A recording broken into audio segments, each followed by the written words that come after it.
എന്തോ അവർ രണ്ടുപേരുടെയും തേജസ് അങ്ങ് നഷ്ടപ്പെട്ടു പോയി ആദാമിൻ്റെ ഹവ്വയിൽ. അപ്പം ഈ തേജസ് നഷ്ടപ്പെട്ട് അവരിങ്ങനെ ഇരിക്കുമ്പം പാമ്പിനെ ഒരു നല്ല രീതിയിലാണ് ഇതിൻ്റെ അകത്ത് കാഴ്ചപ്പെടുന്നത്. പാമ്പ് അപ്പം സോഫിയ എന്തെടുത്തു, ഈ പാമ്പിനോട് പറഞ്ഞു, ആദാമിനെ ഹവ്വായോട് പറഞ്ഞ് ആദാമിനെ കൊണ്ട് ആ ജീവൻ്റെ ട്രീ ഓഫ് നോളജ്, എന്താ നന്മതിന്മയുടെ, അതിൻ്റെ തിന്മയില്ല നന്മയുടെ ഫലം കഴിക്കാൻ പറഞ്ഞു. അത് കഴിക്കുക എന്തിനാ? ജ്ഞാനം ഉണ്ടാകാൻ വേണ്ടി. അപ്പം ജ്ഞാനം കഴിച്ചു കഴിഞ്ഞപ്പോൾ ഇവർക്ക് മനസ്സിലായി ഈ ദൈവങ്ങൾ ഇവരെ ഇങ്ങനെ സൂക്ഷിക്കുകയെന്നും അറിയാതെ. അപ്പം അങ്ങനെ ഒരു ഗാർഡനിൽ നിന്ന് വെളി വന്നത്. പിന്നെ അങ്ങോട്ട് അവരുടെ യാത്രയാണ്. ജ്ഞാനം അറിയാൻ വേണ്ടി. ഏറ്റവും അവസാനം യേശു ക്രിസ്തു വന്നത് പാപികളെ രക്ഷിക്കാനല്ല, ആദാമിനും മറ്റുള്ള മനുഷ്യവർഗത്തിനും. അതിൻ്റെ ഇടയ്ക്കൊക്കെ ഫ്ലഡൊക്കെ ഉണ്ട്. ഈ മറ്റുള്ള ഇയാളുടെ പുറത്ത് എന്ന് പറഞ്ഞാൽ അവരും അവരുടെ കൂട്ടുകാരും എല്ലാം കൂടെ ഇവരെ വെള്ളം ഒഴുകി കൊല്ലാൻ ശ്രമിക്കുകയൊക്കെയാണ്. ഏറ്റവും അവസാനം ഇങ്ങനെ വന്ന് യേശു ക്രിസ്തു വരുന്നത് ഇവർക്ക് ജ്ഞാനം പറഞ്ഞു കൊടുക്കാൻ. ജ്ഞാനം പറഞ്ഞു കൊടുത്തു കഴിഞ്ഞാൽ ഇവർക്ക് നഷ്ടപ്പെട്ട തേജസ് വീണ്ടും കൊടുക്കുക. അവരെ ഇതെല്ലാം എന്തിനാകുന്നത്? ഇൻവിസിബിൾ ദൈവത്തെ, കാണാത്ത ഇതൊരു ലൈറ്റായിട്ടുള്ള ഷെക്കാന അല്ല തേജസ്സായിട്ടുള്ള ദൈവത്തിൻ്റെ അവിടെ അനുരൂപരാക്കാൻ വേണ്ടിയാണ് ഇത് ചെയ്യുന്നത്. അപ്പം ഇങ്ങനത്തെ കഥകളുണ്ട്. അതാണ് ജ്ഞാനത്തിൻ്റെ വശീകരണം, ജ്ഞാനത്തിൻ്റെ ഒരു ബുക്ക് എന്ന് പറയുന്നത്. നാഗ് ഹമ്മാദി എന്ന് പറഞ്ഞ് ഈജിപ്തിൽ നിന്ന് കണ്ടുപിടിച്ചതാണ്. അവർ പാവപ്പെട്ട രണ്ട് ആൾക്കാർ കളിച്ചുകൊണ്ടിരിക്കുമ്പോൾ കിട്ടിയാണ്. അപ്പോൾ ഇതിൻ്റെ അകത്ത് ഇതെല്ലാം ഇഷ്ടം പോലെ ഇതേപോലെ വേറെ ഉണ്ട്, സ്റ്റോറികളുണ്ട്. നമ്മുടെ യേശുപ്പിനെ പറ്റിയുള്ള വേറെ ഒരു കോൺസെപ്റ്റ് രീതി പറയുന്നുണ്ട്. ഇത് വായിച്ചാൽ നമ്മൾ ഏതാ തെറ്റ് ഏതാ ശരിയെന്ന് ശരിക്കും ഇതില്ലെങ്കിൽ തെറ്റിപ്പോകും. അപ്പം അങ്ങനെ കുറേ ഇപ്പം നാഗമാദിക്കകത്തുനിന്ന് നമ്മൾ കുറേ കേട്ട് കഴിഞ്ഞു എന്തൊക്കെയാണ് സംഭവിച്ചത്, എങ്ങനത്തെ ദൈവം ഉണ്ടാക്കിയെന്നും ഇയാളുടെ പുറത്തുനിന്ന് യഥാർത്ഥ ദൈവമല്ലെന്നും, ആദ്യം ഉണ്ടാക്കിയപ്പം ജനസിൻ്റെ 1 മുതൽ 2-3 വരെ ആദാം ഒരു സ്പിരിച്വൽ മനുഷ്യനായിരുന്നെന്നും, പിന്നെ 2-4 മുതൽ ഇങ്ങോട്ടുള്ള സമയത്ത് സോഫിയ എന്ന് പറഞ്ഞാൽ ജീവശ്വാസം ഊതി മനുഷ്യനാവുകയാണെന്നും, മനുഷ്യൻ ജ്ഞാനം അറിയാതിരിക്കാൻ വേണ്ടിയാണ് ഇവിടെ കൊണ്ട് ഗാർഡനിൽ കൊണ്ടിട്ടേക്കുന്നതും, അവർ അടിമകളായിട്ട് കിടക്കുമായിരുന്നതും, ഏറ്റവും അവസാനം പാമ്പ് അവരെ ജ്ഞാനം അറിയിച്ചു വെളിയിൽ ചാടിച്ചെന്നൊക്കെയുള്ള ഇങ്ങനെയുള്ള ഹോൾ സ്റ്റോറി.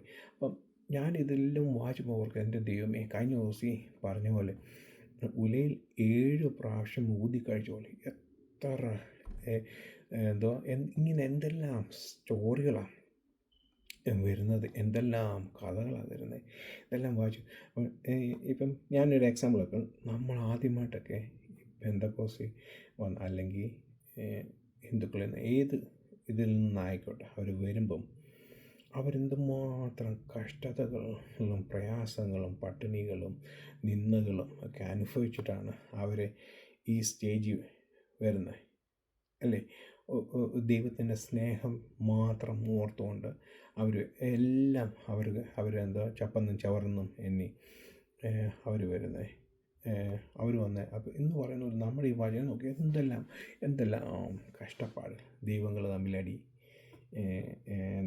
ഫ്ലഡ് ഉണ്ടാക്കി, ബുദ്ധനകൃഷ്ണൻ വേറെ ഒരെണ്ണം എടുത്ത്, അതേപോലെ ദൈവങ്ങളെല്ലാം കൂടെ മനുഷ്യനെ കൊല്ലാൻ ശ്രമിച്ച് മനുഷ്യൻ്റെ സൗണ്ട് കൂടി അവർ പെരുകിപ്പോയി.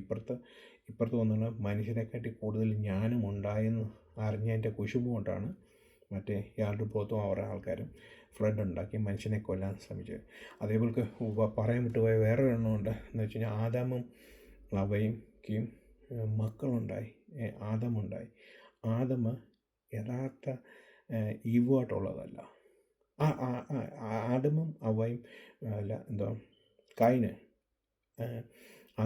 ആദമിനും അവയ്ക്ക് ആദമിൽ നിന്ന് ഉണ്ടായതല്ല, വേറെ ഉണ്ടായതാണെന്നും അതേപോൾക്ക്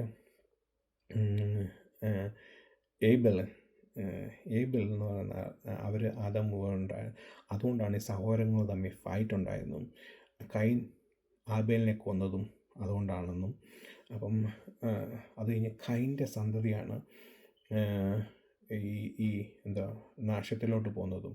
അത് കഴിഞ്ഞ് പിന്നെയും മാതാവിനും അവയ്ക്കും ഉണ്ടായ ഒരു മോനാണ് സേത്ത്. സേത്തിൽ നിന്നാണ് യഥാർത്ഥ ദൈവത്തിൻ്റെ ലൈൻ പോകുന്നതും. അത് കഴിഞ്ഞ് കുറച്ച് കഴിഞ്ഞപ്പം കൈൻ്റെ മക്കൾ സേത്തിൻ്റെ മക്കളെ കണ്ടിട്ട് ഇഷ്ടപ്പെട്ടെന്നും അതേപോലെ വേറൊരു ഇതുണ്ട്. ഈ ആദമിന് അവയല്ലാതെ വേറൊരു ഭാര്യ ഉണ്ടെന്നും, അതൊരു ലില്ലിയത്ത് എന്ന് പറഞ്ഞ ഒരു സ്പിരിച്വൽ ബീയിങ് ആണെന്നും അങ്ങനെയൊക്കെ വേറെ സ്റ്റോറി പോകുന്നുണ്ട്. പിന്നെ നമ്മൾ പറയുന്നുണ്ട് വീഴ്ത്തപ്പെട്ട മാലാഖന്മാരുമായിട്ടാണ് മനുഷ്യപുത്രിമാർ അവർ തമ്മിലുള്ള സമ്പർക്കം കൊണ്ടാണ് നെഫിലിംസ് എന്ന് പറഞ്ഞ് മല്ലന്മാർ ഉണ്ടായെന്ന് പറഞ്ഞ് അങ്ങനെ ഒരു സ്റ്റോറി എനിക്ക് വായിച്ച അന്ന് മുതലേ എനിക്കറിയാമായിരുന്നു. എൻ്റെ മനസ്സിൽ പറയുന്നുണ്ടായിരുന്നു ഇതൊരു ഫോളൻ ഏഞ്ചൽസ് അല്ല. അപ്പം ഈ സ്റ്റോറികളെല്ലാം വായിക്കുന്നുണ്ടെങ്കിൽ അതിൻ്റെ അകത്ത് വ്യക്തമാണ് കൈൻ്റെ സന്തതിയും സേത്തിൻ്റെ സന്തതിയും അവർ തമ്മിൽ ഇതുണ്ട്. അവർ തമ്മിൽ ഇതുണ്ട്. അപ്പം ഇതെങ്ങനെ നമുക്കറിയാമെന്ന് വെച്ച് കഴിഞ്ഞാൽ നമ്മൾ ചൂടെന്ന് പറഞ്ഞ് യൂദായുടെ ഏറ്റവും അവസാനത്തെ ലെറ്ററിൻ്റെ അകത്ത് വരുന്നുണ്ട്. അതിൻ്റെ അകത്ത് പറയുന്നുണ്ട് ആദാം മുതൽ 7ാം സന്തതി ആയ ഹാനോക്കിനെ, അതേപോലെ ഇപ്പുറത്തുനിന്ന് വരുമ്പം കൈൻ്റെ 7ാം സന്തതിയാണ് 2 ഭാര്യമാരുള്ള വ്യക്തി. ഹാനോക്കല്ല, 2 ഭാര്യമാരുള്ള അപ്പം അവർ തമ്മിൽ അവിടെ ഒരു ചെറിയ ഒരു ക്ലാഷ് ഉണ്ട്. അതാണ് നമ്മളുടെ ഒരു ക്ലൂ. മനുഷ്യരുടെ കൈൻ്റെ സന്തതികളും ആദാമിൻ്റെ സന്തതികളും ആദാമിൻ്റെ പെണ്ണ് വുമൺസ് നല്ലതെന്ന് കണ്ട് അവർ തമ്മിൽ കല്യാണം കഴിച്ചു, അവർ തമ്മിൽ മല്ലന്മാരുണ്ട്.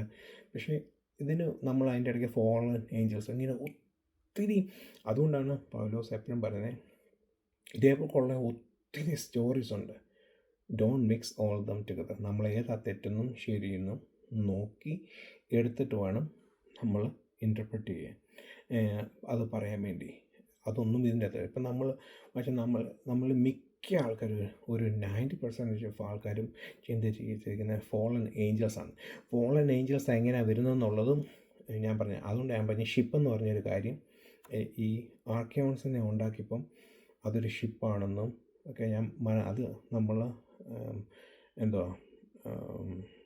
ഉൽപ്പത്തിയിലോട്ട് വരുമ്പം അതിൻ്റെ അകത്ത് ഒരു റോങ് ഇൻ്റർപ്രിട്ടേഷനാണ് അത് വരുന്നത്.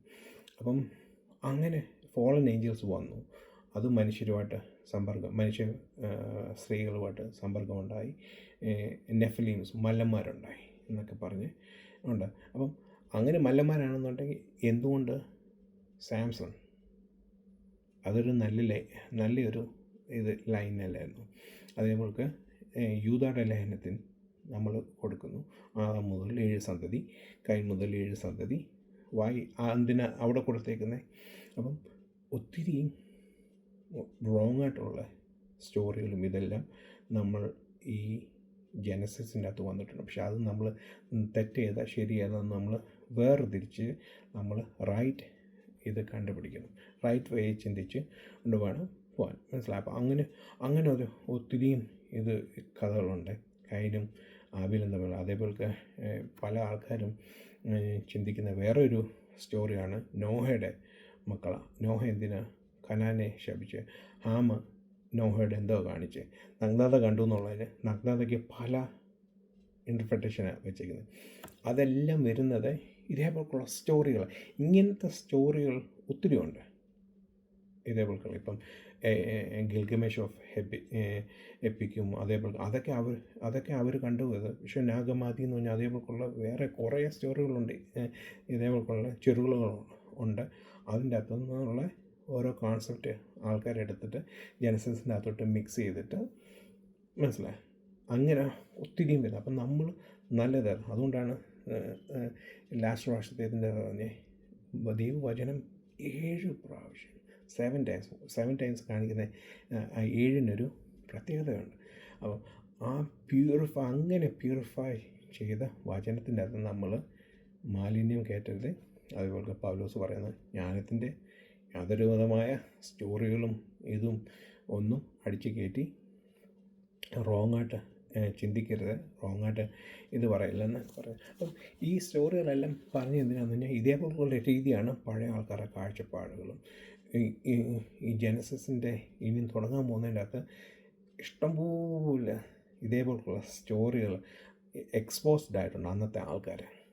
ആൾക്കാരുണ്ടാക്കിയിട്ട് അതൊന്നുമല്ല ഇതേപോലല്ല ഞങ്ങളുടെ ദൈവം ജീവനുള്ള ദൈവം is A loving God, has A loving God, ഞങ്ങളെ സ്നേഹിക്കുന്നൊരു ദൈവമാണെന്നും ആ ദൈവം ഞങ്ങൾക്ക് വേണ്ടി ഇത് ജ്ഞാനം പറഞ്ഞു തരാനല്ല, ഞങ്ങൾ പിതാവിൻ്റെ ആ ലൈറ്റിനോട് ഞങ്ങൾക്ക് വേണ്ടി ഞങ്ങളുടെ പാപങ്ങൾക്ക് വേണ്ടി മരിച്ച യേശു ക്രിസ്തുവാണെന്നും അങ്ങനെയൊക്കെ ആ രീതി നമ്മളെ കാണിച്ചു തരുവാനും നമ്മളെ റൈറ്റ് വേയിൽ നടത്താനുമാണ് ബൈബിൾ നമുക്ക് വന്നിരിക്കുന്നത്.